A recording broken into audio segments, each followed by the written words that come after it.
Good morning students. हम lesson number 9 पढ़ रहे हैं जिसका नाम है प्रकाश, और आज हम उसमें टॉपिक लेंगे गोलीय दर्पण। गोलीय दर्पण नाम से ही हो रहा है, यानी गोले जैसे, गोले के आकार जैसे दर्पण क्या कहलाएंगे? गोलीय दर्पण।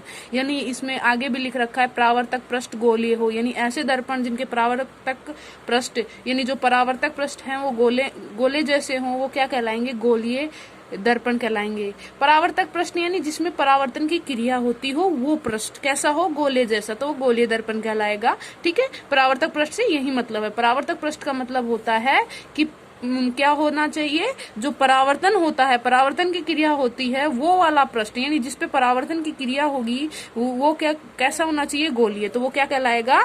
गोलीय दर्पण। अगर समतल है तो समतल दर्पण कहलाएगा परावर्तक पृष्ठ, गोलीय है तो गोलीय दर्पण कहलाएगा। समतल दर्पण के बारे में हम पढ़ ही चुके हैं कि समतल दर्पण में क्या क्या होता है, वो आज हम गोलीय दर्पण के बारे में पढ़ेंगे। तो देखो, परावर्तक पृष्ठ कैसा होना चाहिए? गोलीय होना चाहिए। गोलीय दर्पण में दो प्रकार के गोलीय दर्पण होते हैं, एक उत्तल दर्पण और एक कौन सा दर्पण? अवतल दर्पण। यानी 2 टाइप्स के दर्पण होते हैं, एक उत्तल और एक अवतल। उत्तल देखो इसके नाम से हो रहा है ऊ का मतलब ऊपरी, ऊ से लेंगे एक वर्ड्स लेंगे ऊ का मतलब ऊपरी, यानी बाहरी भाग क्या करता है? परावर्तक पृष्ठ की तरह काम करता है। देखो, उत्तल दर्पण हमने सीधा ले लिया, इसके पहले वर्ड ऊ से मतलब ऊपरी भाग क्या इसका काम करेगा? परावर्तक पृष्ठ की तरह काम करेगा। अवतल दर्पण में हमने क्या किया? अवतल में ए ले लिया, यानी अंदर का भाग परावर्तक पृष्ठ की तरह काम करेगा। इसका मतलब क्या होगा? उत्तल दर्पण में ऊपरी भाग परावर्तक पृष्ठ बनाएगा, परावर्तक पृष्ठ की तरह काम करेगा। उसी तरह जो अवतल दर्पण होगा उसमें अंदर वाला परावर्तक पृष्ठ की तरह काम करेगा। अब देखो बनता कैसे? जैसे ये उत्तल दर्पण दिखा रहा है तो ऊपरी पृष्ठ परावर्तक पृष्ठ की तरह काम कर रहा है, यानी किरणें यहाँ पे आके परावर्तित होंगी। परावर्तक पृष्ठ का मतलब क्या होगा? किरणें जो आएंगी वो ऊपरी भाग पर, यानी ये तो हो गया ऊपरी। देखो ये दो भाग होते ना, ये तो दसा हुआ भाग हो गया, और ये कौन सा? ऊपरी भाग। उत्तल में कौन सा भाग काम कर रहा है? परावर्तक पृष्ठ का ऊपरी भाग काम कर रहा है। ठीक है, तो उत्तल दर्पण में जो परावर्तक पृष्ठ का काम कर रहा है वो कौन कर रहा है? ऊपरी भाग, यानी उभरा हुआ भाग। यहाँ पे ऊपरी भाग की जगह हम उभरा हुआ भाग भी कह सकते हैं कि उभरा हुआ भाग क्या करे, क्योंकि 2 तरह के भाग होते हैं। देखो गोले में ये 2 तरह के, एक तो उभरा हुआ भाग और एक धसा हुआ भाग। तो उभरा हुआ भाग किसके तरह काम करे? परावर्तक पृष्ठ की तरह। यहाँ से किरणें परावर्तित हों तो ये बाहर वाला भाग उत्तल दर्पण कहलाएगा। ठीक है, अवतल में क्या होता है? अंदर वाला भाग परावर्तक पृष्ठ की तरह काम, यानी अंदर वाला भाग जो धसा हुआ भाग है वो परावर्तक पृष्ठ की तरह काम करता है। ठीक है, अब देखो इसे अभिसारी दर्पण कहते हैं, इसे अपसारी दर्पण कहते हैं। अभिसारी, इसमें दूसरा वर्ड ले लो। अभिसारी, भी का मतलब क्या होता है? भिड़ा हुआ, यानी किरणों को भिड़ा देता है। यानी जो भी परावर्तन की घटना होती है, परावर्तन के बाद ये किरणों को क्या कर देता है? भिड़ा देता है। अर्थात इसे कैसा दर्पण कहेंगे? अभिसारी दर्पण कहेंगे। यानी अभिसारी दर्पण उसे कहेंगे जो किरणों को क्या कर दे? एक साथ केंद्रित कर दे, यानी आपस में भिड़ा दे। यानी जब भी इसमें कोई प्रकाश की किरण आएगी और यहाँ से किरण क्या होगी? परावर्तित होगी, परावर्तन की घटना होगी तो यहाँ से किरणें परावर्तित होंगी। अगर 2-3 प्रकाश की किरणें आएंगी, परावर्तित होंगी, तो एक जगह पे मिलेंगी, यानी किरणों को क्या कर देता है? केंद्रित कर देता है। इसलिए इसको कैसा दर्पण कहते हैं? अभिसारी दर्पण कहते हैं। अभी थोड़ा समझ में थोड़ा कम आ रहा है, किरणों को कैसे भिड़ा देता है। ये जब हम इसका डायग्राम बनाएंगे ना तब अच्छे से समझ में आ जाएगा। अभी इसलिए कह देना क्योंकि इसे अभिसारी दर्पण क्यों कहते हैं? क्योंकि ये किरणों को क्या कर देता है? केंद्रित कर देता है, इसलिए इसे अभिसारी दर्पण कहते हैं। कैसे किरणों को केंद्रित करता है, क्या होता है, ये प्रोसेस भी हम आगे देखेंगे। आगे जब वो डायग्राम बनाएंगे ना इनके, तब हम देखेंगे। तो ये अभी तो हम इनकी डेफिनेशन ही देख रहे हैं, तो डेफिनेशन ही देखिए। आगे जब वो टॉपिक आएगा तो हम उसमें समझा देंगे। उत्तल दर्पण क्या होता है? उत्तल दर्पण हमें पता है, यानी उभरा हुआ भाग परावर्तक की तरह काम करता है, यानी ऊपर वाला भाग परावर्तक की तरह काम करता है। लेकिन इसको अपसारी दर्पण भी कहते हैं। क्यों कहते हैं? क्योंकि किरणों को क्या कर देता है? फैला देता है। यानी इसमें जो भी परावर्तन की घटनाएं होंगी, जो भी किरणें आएंगी प्रकाश की किरणों को, वो उनको दूर दूर कर देगा, फैला देगा। इसलिए इसको क्या कहते हैं? अपसारी दर्पण भी कहते हैं। ठीक है, तो उत्तल दर्पण को अपसारी दर्पण और अवतल दर्पण को क्या कहते हैं? अभिसारी दर्पण। यानी अवतल दर्पण किरणों को एक जगह केंद्रित कर देता है, इसलिए इसे अभिसारी दर्पण कहते हैं, और उत्तल दर्पण किरणों को फैला देता है, इसलिए इसे अपसारी दर्पण भी कहते हैं। ठीक है, तो ये है दर्पण। दर्पण के 2 टाइप्स होते हैं। 2 टाइप्स में क्या होता है? अगर देखो मान लो ये हम थोड़ा सा गैस कर लेते हैं कि भाई ये वाला कौन सा दर्पण होगा। इसमें देखो परावर्तक पृष्ठ का काम कौन करेगा? ये तो देखो बाहर पॉलिश कर दी, ये काम का नहीं आएगा। अब परावर्तक पृष्ठ की तरह, यानी परावर्तन किस पृष्ठ पे होगा? अंदर की तरफ होगा, और अंदर की तरफ मतलब क्या होगा? ये कैसा दर्पण है? अवतल दर्पण है। ठीक है, अब आ गया होगा, थोड़ा सा कंफ्यूजन दूर हो गया होगा। ये अवतल दर्पण की तरह काम करेगा। अब ये मान लो ये मैंने अंदर की तरफ पॉलिश कर दी। अब परावर्तक पृष्ठ कौन सा होगा? अब यानी परावर्तन किस पृष्ठ पर होगा? बाहर वाले पृष्ठ पर। परावर्तक पृष्ठ मतलब परावर्तन किस पृष्ठ पर होगा? अब परावर्तन होगा बाहर वाले पृष्ठ पर। तो ये कौन होगा? ये उत्तल दर्पण होगा, क्योंकि परावर्तक पृष्ठ कौन सा है? बाहर वाला भाग है। अगर बाहर वाला भाग है तो उत्तल, और अगर अंदर वाला भाग है तो अवतल दर्पण होगा। ठीक है, उत्तर और अवतल क्लियर हो गए होंगे मेरे हिसाब से। तो चलो इसमें से कुछ रिलेटेड वो होते हैं, यानी रिलेटेड डेफिनेशंस आती हैं, जो कुछ हैं जो जरूरी हैं वो हम देख लेते हैं। इसमें पहली डेफिनेशन है ध्रुव की। ध्रुव किसे कहते हैं?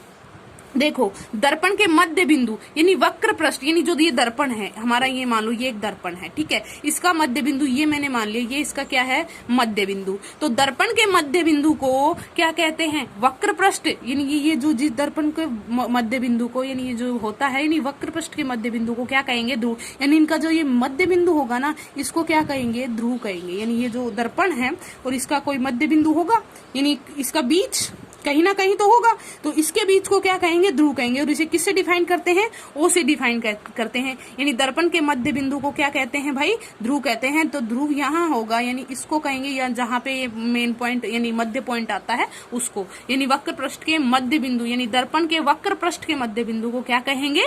ध्रुव कहेंगे। ठीक है, वक्रता केंद्र, दर्पण जिस गोले का भाग होता है उसका केंद्र, क्योंकि देखो दर्पण, जो गोलीय दर्पण किससे बना हुआ होता है? गोले से बना होता है, यानी गोले को काट कर बनाया जाता है, और ये जो काट के हिस्सा लिया जाता है इसको वक्र पृष्ठ कहते हैं। अब ये काट के मैंने ये मान लो ये ले लिया, ये वाला काट के हिस्सा मैंने यहाँ ले लिया, लेकिन इसकी कोई रेडियस तो होगी ना, यहाँ पे था इसकी रेडियस, क्योंकि कुछ ना कुछ होगा, यानी यहाँ पे इसकी कोई रेडियस होगी। यानी गोले का जो भाग होता है, यानी ये जो दर्पण होता है, जिस गोले का भाग होता है उसका केंद्र जो होगा ना, यानी ये वाला सेंटर, वही क्या कहलाएगा? वक्रता केंद्र। उसको सेंटर कहते हैं भाई, केंद्र को इंग्लिश में सेंटर कहते हैं, और इसको सी से ही डिफाइन करते हैं। ठीक है, तो सी से डिफाइन करते हैं किसको? वक्रता केंद्र को। यानी जो हमारा दर्पण होता है, अवतल या उत्तल दर्पण या गोलीय दर्पण, जिस गोले का भाग होता है उसके केंद्र को क्या कहते हैं? वक्रता केंद्र कहते हैं। ठीक है, ध्रुव क्लियर हो गया, बीच का पॉइंट, और वक्रता केंद्र गोले के बीच का पॉइंट, यानी गोले का केंद्र क्या कहलाएगा? वक्रता केंद्र। वक्रता त्रिज्या के क्या होगी? वक्रता केंद्र और ध्रुव के बीच की दूरी, यानी ये तो वक्रता केंद्र था और ये ध्रुव था, इन दोनों के बीच की दूरी को क्या कहेंगे? वक्रता त्रिज्या। यानी इन दोनों को मिला देंगे ना, ध्रुव और वक्रता केंद्र को मिला देंगे ना, तो इनके बीच की दूरी क्या कहलाएगी?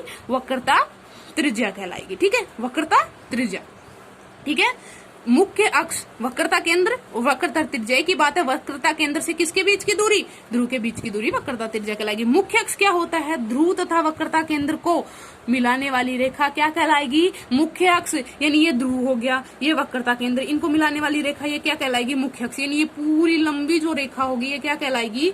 ये कहलाएगी मुख्य अक्ष। यानी मुख्य अक्ष में ध्रुव भी होता है, वक्रता केंद्र भी होता है, फोकस बिंदु भी होता है, ये सारे होते हैं। तो यानी मुख्य अक्ष और फोकस बिंदु या वक्रता केंद्र को मिलाने वाली रेखा क्या कहलाएगी? ध्रुव, फोकस बिंदु, वक्रता केंद्र को मिलाने वाली रेखा क्या कहलाएगी? मुख्य अक्ष। यानी जिसपे सभी कुछ हो, यानी सारा का सारा हो, यानी जो गोलीय दर्पण के जो भी पार्ट्स होते हैं ना वो सारे हो, यानी ध्रुव हो, वक्रता केंद्र हो, ये सभी हो ना, उनको मुख्य अक्ष कहेंगे। यानी मेन अक्ष जिसपे ये सब कुछ हो रहा है वो मुख्य अक्ष कहलाएगा। ठीक है, अब देखो फोकस दूरी, ध्रुव से फोकस बिंदु के बीच की दूरी क्या कहलाएगी? फोकस दूरी कहलाएगी। यहाँ से होता है वक्रता केंद्र का आधा होता है फोकस बिंदु, और ध्रुव से फोकस बिंदु के बीच की दूरी क्या कहलाएगी? फोकस दूरी। अब ये फोकस बिंदु क्या होता है? फोकस दूरी क्या होती है? देखो, कोई अनंत से कोई रेखा आती है, ठीक है, अनंत से कोई रेखा आती है और वो जो होती है वो परावर्तित होगी। देखो यहाँ से कोई रेखा आई, सीधी चल के आई, समांतर आई, अनंत से कोई रेखा समांतर। देखो मेरा समांतर तो थोड़ा सा तिरछा हो गया, मैं यहाँ से दोबारा से समांतर ले लेती हूँ। यानी यहाँ पे कोई मान लिया मैंने ये, और यहाँ से अनंत से कोई रेखा चल के आई, यहाँ से देखो ऊपर से होता है, यहाँ से हमने मान लिया जो प्रतिबिंब है, बिंब है वो यहाँ से स्टार्ट है, ऊपर वाला हिस्सा मत मानना, यहाँ से मैंने स्टार्ट किया, ये इसके समांतर रेखा आई। अब ये इसके समांतर रेखा आएगी ना, यहाँ से परावर्तित होगी, क्योंकि ये क्या है? परावर्तक पृष्ठ। परावर्तक पृष्ठ से ही रेखाएं परावर्तित प्रकाश की किरणें परावर्तित होती है, यहाँ से परावर्तित होगी तो कहाँ से गुजरेगी, फोकस बिंदु से, यानी जहां से भी गुजरेगी ना उसी को क्या कह देंगे, फोकस बिंदु। यानी मुख्य अक्ष के समांतर अनंत से आने वाली रेखाएं, जो मुख्य अक्ष के समांतर आने वाली रेखाएं हमेशा क्या होती हैं, फोकस बिंदु से गुजरती है, परावर्तन के बाद हमेशा फोकस बिंदु से गुजरती है, तो वो होता है फोकस बिंदु। फोकस बिंदु और ध्रुव के बीच की दूरी हमेशा क्या कहलाएगी, फोकस दूरी कहलाएगी। तो फोकस बिंदु तो अगर अभी थोड़ा कंफ्यूजन है, फोकस दूरी थोड़ा सा कंफ्यूजन है, तो ये जब हम डायग्राम बनाएंगे ना तो सारे क्लियर हो जाएंगे। अभी मेरे हिसाब से तो लगभग क्लियर हो गए होंगे, ओ को क्या कहते हैं, सी को क्या कहते हैं, एफ को क्या कहते हैं, ठीक है। तो थोड़ा एफ अगर अनक्लियर रहा हो तो आगे आने वाले में अभिसारी दर्पण और अपसारी दर्पण किस तरह किरणें आती है, क्या होते हैं, तो जब हम डायग्राम बनाएंगे उसमें से अच्छे से समझेंगे, ठीक है। आज के लिए इतना ही, थैंक यू।